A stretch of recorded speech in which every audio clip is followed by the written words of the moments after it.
qualquer empresa ela pode optar pela tributação no lucro presumido. O que vai valer aí, a se levar em consideração, é esse estudo tributário, porque conforme nós verificaremos a seguir, nós temos determinadas bases de cálculo para que se recolha esse imposto.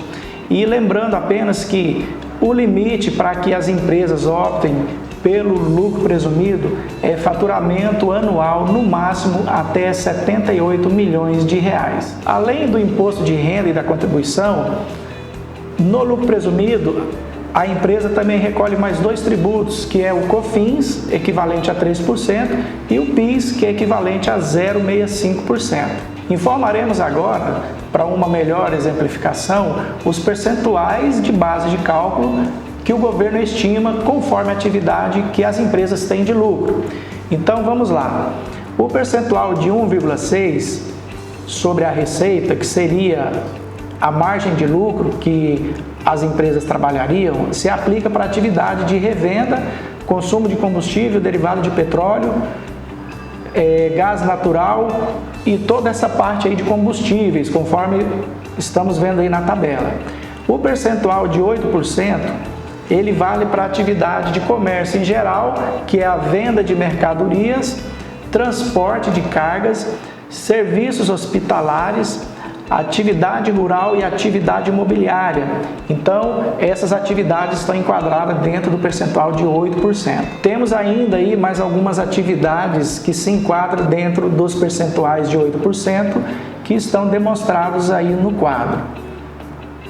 Temos ainda o percentual de 16%, que é para o serviço de transporte de carga, serviços exceto os hospitalares e os de profissões regulamentadas, conforme também está aí demonstrado no quadro. E o maior percentual, que é 32% de margem de lucro presumida pelo governo para as atividades de serviços em geral, inclusive as de profissões regulamentadas, intermediação de negócios, construção por empreitada, quando houver emprego unicamente de mão de obra, e revenda de veículos usados, equiparados à consignação. Então perceba aí que nós temos partindo de uma alíquota de 1,6%, chegando até 32%. Agora imaginemos uma situação de uma empresa que é comércio, compra e venda de mercadorias em geral, que ela tem uma base de 8%. Então, independente do meu lucro ser menor que 8%, eu sou obrigado a recolher o imposto de renda e a contribuição social sobre essa base de cálculo de lucro de 8%. E assim vale também para as atividades de prestação de serviço. Nós demonstraremos, inclusive, a forma de como fazer esse cálculo na prática. Um exemplo, vamos pegar uma empresa que tem aí um faturamento de 100 mil reais enquadrada aí na atividade de comércio. Então, sobre esses 100 mil reais, nós aplicaremos 8%, que é a base de cálculo do imposto, que é a base de cálculo presumida, e sobre esse resultado nós aplicaremos o equivalente a 15%, que é a alíquota do imposto de renda.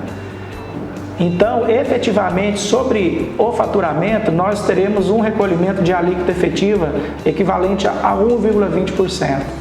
Agora, esse percentual ele sobe consideravelmente quando a atividade é prestação de serviço. O governo ele entende que as prestadoras de serviço são as atividades que mais têm lucratividade, tanto que ele taxa essa margem em 32%.